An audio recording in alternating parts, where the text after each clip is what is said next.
স্বাগত ডিবিসি সংবাদে। আপনাদের সাথে আছে হিমাদ্রি রাহা। আস্থা ভোট ও অর্থ বিল ছাড়া দলীয় সংসদ সদস্যরা অন্যান্য বিষয়ে মতামত দিতে পারবে। এ বিষয়ে ঐকমত্যে পৌঁছেছে সব দল। এগুলো এখন জুলাই সনদে যুক্ত হবে, একথা বলেছেন বিএনপির স্থায়ী কমিটির সদস্য সালাউদ্দিন আহমেদ। মঙ্গলবার রাজনৈতিক দলগুলোর সঙ্গে ঐকমত্য কমিশনের বৈঠকে এসব কথা বলেন তিনি। জানান, সংবিধান সংশোধন ও জাতীয় নিরাপত্তা সংক্রান্ত ইস্যু নির্বাচনী ইশতেহারে যোগ করবে দলগুলো। আর সংসদীয় স্থায়ী কমিটির সভাপতি সহ 4টি কমিটিতে সংখ্যানুপাতে বিরোধী দল থেকে হতে পারবে বলেও জানান তিনি। তবে জাতীয় নাগরিক পার্টি অভিযোগ তুলেছে, কমিশনের কার্যক্রম বিএনপির দিকে ঝুঁকে পড়েছে। আর জাতীয় স্বার্থে ঐকমত্যে পৌঁছাতে রাজনৈতিক দলগুলোকে ছাড় দেওয়ার মানসিকতা দেখানোর আহ্বান জানিয়েছেন কমিশনের সহসভাপতি ডক্টর আলী রিয়াজ।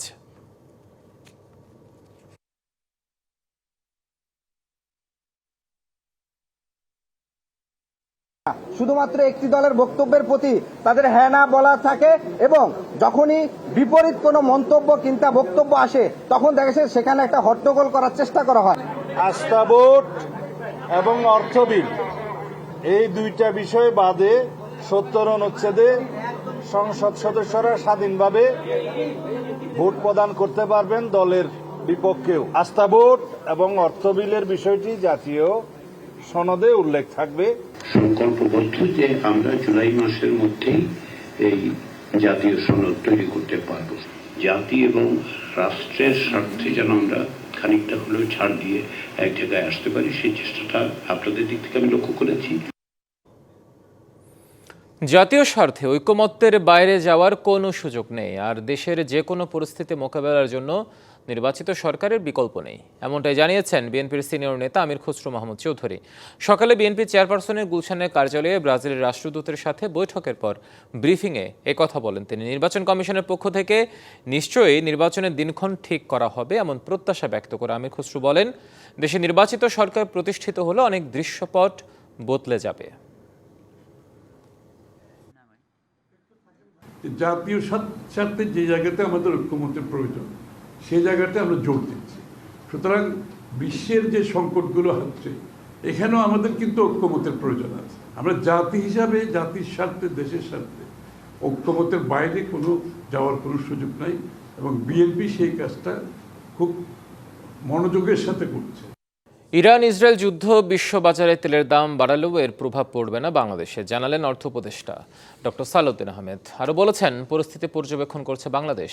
সচিবালয়ে সরকারি ক্রয় সংক্রান্ত উপদেষ্টা পরিষদের বৈঠক শেষে ব্রিফ করেন তিনি। এই বৈঠকে সার ও এলএনজি আমদানির অনুমোদন দেওয়া হয়েছে বলে জানান তিনি। বলেন, এসব আমদানি করা মালামালের জাহাজ হরমুজ প্রণালী দিয়ে আসে, তবে যুদ্ধাবস্থার কারণে চলাচল ব্যাহত হতে পারে বলেও আশঙ্কার কথা জানান উপদেষ্টা। ইরাকের যুদ্ধে আমরা একটা অবজার্ভ করছি, আমরা দেখছি ইমিডিয়েটলি কিছুটা বেড়েছে, বাট এখন আমাদের যেগুলোতে আমরা অলরেডি অর্ডার প্লেস করেছি ওটা এফেক্ট করে নাই। আমরা অবজার্ভ করছি যে এই যে গ্যাস প্রাইস বা এলএনজি প্রাইস যদি বেড়ে যায় এটা উইল টেক কেয়ার অফ। আজকে যেটা দিলাম ওটা ওল্ড প্রাইসে ওরা কোট করেছে, ভাগ্য ভালো যে ওই প্রাইসে আমরা পাবো। মানবতা বিরোধী অপরাধের মামলায় সাবেক প্রধানমন্ত্রী শেখ হাসিনা ও সাবেক স্বরাষ্ট্রমন্ত্রী আসাদুজ্জামান খান কামালকে আত্মসমর্পণের নির্দেশ দিয়ে বিজ্ঞপ্তি জারি করেছে আন্তর্জাতিক অপরাধ ট্রাইব্যুনাল। এদিকে জুলাই আগস্ট গণহত্যার বিচারের জন্য কার্যক্রম শুরু করেছে আন্তর্জাতিক অপরাধ ট্রাইব্যুনাল 2। সদ্য নিয়োগ পাওয়া 3 বিচারককে সংবর্ধনার মাধ্যমে এর কাজ শুরু হলো। মঙ্গলবার সকালে 3 বিচারককে সংবর্ধনা দেন অ্যাটর্নি জেনারেল মোহাম্মদ আসাদুজ্জামান ও আন্তর্জাতিক অপরাধ ট্রাইব্যুনালের চিফ প্রসিকিউটর তাজুল ইসলাম, যার মধ্য দিয়ে কার্যক্রম শুরু করল আন্তর্জাতিক অপরাধ ট্রাইব্যুনাল 2। সংবর্ধনা শেষে অ্যাটর্নি জেনারেল বলেন, জুলাই আগস্টের বিচার প্রক্রিয়া আন্তর্জাতিক মানদণ্ডে হবে, কোনো প্রশ্নবোধক চিহ্ন থাকবে না। আমরা দেখতে চাই আমাদের এই বিচার প্রক্রিয়ার স্বচ্ছতা নিয়ে আন্তর্জাতিক মহলেও যাতে কোনো প্রশ্ন না আসে। আমরা দেখতে চাই এই বিচার প্রক্রিয়া ইন্টারন্যাশনাল স্ট্যান্ডার্ডের হয়। এ সময় আন্তর্জাতিক অপরাধ ট্রাইব্যুনালের চিফ প্রসিকিউটর বলেন, জুলাই আগস্টের মামলাগুলো 2 ট্রাইব্যুনালে ভাগাভাগি করে বিচার কাজ চলবে। পুরাতন যে ট্রাইব্যুনালটা আছে, ট্রাইব্যুনাল 1 থেকে কিছু মামলা এখানে ট্রান্সফার হয়ে আসবে বলে আমরা আশা করছি, আর কিছু নতুন মামলা এখানে আমরা দাখিল করব, এবং এর মাধ্যমে এই ট্রাইব্যুনাল সম্পূর্ণভাবে কার্যকর হবেন এবং তারা কাজ শুরু করে দেবেন। এদিন মানবতা বিরোধী অপরাধ মামলায় ক্ষমতাচ্যুত প্রধানমন্ত্রী শেখ হাসিনা ও সাবেক স্বরাষ্ট্রমন্ত্রী আসাদুজ্জামান খান কামালকে আত্মসমর্পণের নির্দেশ দিয়ে বিজ্ঞপ্তি জারি করেছে ট্রাইব্যুনাল। এতে বলা হয়েছে, যদি তারা আত্মসমর্পণ না করেন তবে তাদের অনুপস্থিতিতেই এই বিচার কাজ চলবে। মেহেরমনি, ডিবিসি নিউজ, ঢাকা। মেয়রের দায়িত্ব বুঝিয়ে দেওয়ার দাবি না মানলে আন্দোলন নগর ভবনের গণ্ডি পেরিয়ে রাজপথে নামবে বলে হুঁশিয়ারি দিয়েছেন বিএনপি নেতা ইশরাক হোসেন। দুপুরে নগর ভবনের সামনে সমাবেশ থেকে হুঁশিয়ারি দেন তিনি। এ সময় তিনি বলেন, স্থানীয় সরকার উপদেষ্টা বয়সে তরুণ, তার কাছ থেকে জনগণের প্রতি শ্রদ্ধাশীল ও বিচারিক দায় মেনে নেওয়া কাম্য।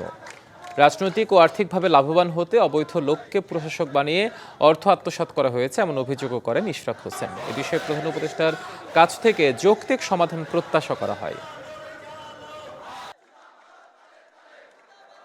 যতদিন এই আসিফ মাহমুদ সজীব ভুঁইয়া অফিস করেছে, কি কি দুর্নীতি করে গিয়েছে তার সমস্ত কিছু আপনারা তদন্ত করে তার বিরুদ্ধে প্রয়োজনীয় ব্যবস্থা নিন। আরেকটি কথা বলতে চাই সরকারের উদ্দেশ্যে, যে আমাদের আপনারা যদি ধরে নেন যে এই আন্দোলনকে আপনারা এভাবে অগ্রাহ্য করে যাবেন, তাহলে কিন্তু এই আন্দোলন আবারও নগর ভবনের গণ্ডি পার হয়ে রাজপথে অবস্থান করবে।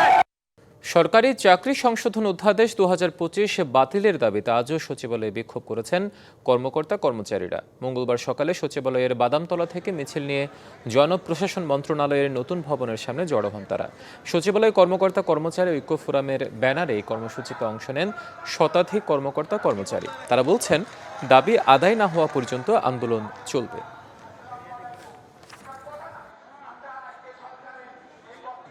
48 ঘন্টার মধ্যে ঢাকাসহ সারা দেশে ভারী বৃষ্টিপাতের পূর্বাভাস দিয়েছে আবহাওয়া অধিদপ্তর। একই সাথে মৌসুমী বায়ু সক্রিয় থাকায় লঘুচাপের কারণে দক্ষিণ উপকূলীয় ও সমুদ্র অঞ্চলে 3 নম্বর সতর্ক সংকেত দেখিয়ে যেতে বলা হয়েছে।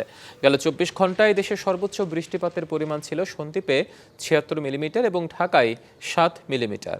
আবহাওয়াবিদরা বলছেন, সারা দেশে আরও কিছুদিন ভারী বৃষ্টিপাত হতে পারে, তবে দক্ষিণাঞ্চলের তুলনায় উত্তর ও উত্তর পশ্চিমাঞ্চলে কম বৃষ্টিপাত হবে। এছাড়া চট্টগ্রাম, খাগড়াছড়ি, রাঙামাটি, বান্দরবান সহ পাহাড় অধ্যুষিত এলাকাগুলোতে ভূমিধসের আশঙ্কা রয়েছে। লঘুচাপটার প্রভাবে কিন্তু সাগরে সঞ্চালনশীল মেঘমালা তৈরি হচ্ছে, তারপর বাতাসের আধিক্যটা একটু বেড়ে গেছে। সেই জন্য আমরা বাংলাদেশের সমুদ্র বন্দরগুলোর জন্য 3 নম্বর স্থানীয় সতর্ক সংকেত বলবৎ রেখেছি। এখন ভারী বর্ষণ বা বৃষ্টিপাতের যে প্রবণতা এখন দেখা যাচ্ছে, এটা আগামী কয়েকদিন বিরাজ করবে এবং সারা দেশে কম বেশি ভারী বর্ষণ হবে। কিন্তু এটা দেখা যাচ্ছে বৃষ্টিপাতটা অব্যাহত থাকবে সামনের দিনগুলোতে। ইরান ইসরায়েলে চলছে ক্ষেপণাস্ত্র হামলা, সাইরেন সংকেতে দিশেহারা তেল আবিবের বাসিন্দারা। তেহরান ছাড়ছে মানুষ। মধ্যপ্রাচ্যে উত্তেজনার মধ্যে G7 সম্মেলন শেষে তেহরান খালি করতে হুঁশিয়ারি দিলেন মার্কিন প্রেসিডেন্ট ডোনাল্ড ট্রাম্প। ইসরায়েলি হামলায় নিহত IRGCর শীর্ষ কমান্ডার আলী সাতমানি। প্রধান ধর্মীয় নেতা খামেনিকে হত্যার হুমকি দিল ইসরায়েলি প্রধানমন্ত্রী। শহর জুড়ে বাজছে সতর্কতা সাইরেন। ইসরায়েলের আকাশে থেমে থেমে বিস্ফোরণের বিকট শব্দ। আতঙ্কে তেল আবিবের বাসিন্দারা। আকাশে ক্ষেপণাস্ত্রের ধেয়ে আসার মধ্যেই মাটির তলার বাংকারে প্রাণহানির শঙ্কা নিয়ে নির্ঘুম রাত কাটছে তাদের। অন্যদিকে আতঙ্কে তেহরানের বাসিন্দারাও। হামলা আতঙ্কে শহর ছাড়তে শুরু করেছেন অনেক বাসিন্দা। রাজপথে তীব্র যানজট। ইরান ও ইসরায়েলে একে অপরকে হামলার হুমকি দেওয়া হয়েছে, তাই বাসিন্দাদের তেহরান ছেড়ে যাওয়ার নির্দেশ দিয়েছেন মার্কিন প্রেসিডেন্ট ডোনাল্ড ট্রাম্প। সোমবার সামাজিক যোগাযোগ মাধ্যমে এক পোস্টে এই নির্দেশ দেন তিনি। এদিকে ইরান ইসরায়েলের মধ্যে যুদ্ধবিরতি চুক্তি নিয়ে ট্রাম্প আগেভাগে G7 ছেড়েছেন। ফ্রান্সের প্রেসিডেন্ট ইমানুয়েল ম্যাক্রনের এমন মন্তব্য সঠিক নয় বলে সামাজিক যোগাযোগ মাধ্যম ট্রুথ সোশ্যালে জানিয়েছেন ট্রাম্প। জানান, ভিন্ন কারণে তিনি ওয়াশিংটনের পথে, আর তা কেন তা জানেন না ম্যাক্রন। অন্যদিকে তেল আবিবের বাসিন্দাদের রাজধানী ছাড়ার নির্দেশ দিয়েছে ইরানের বিপ্লবী গার্ড IRGC।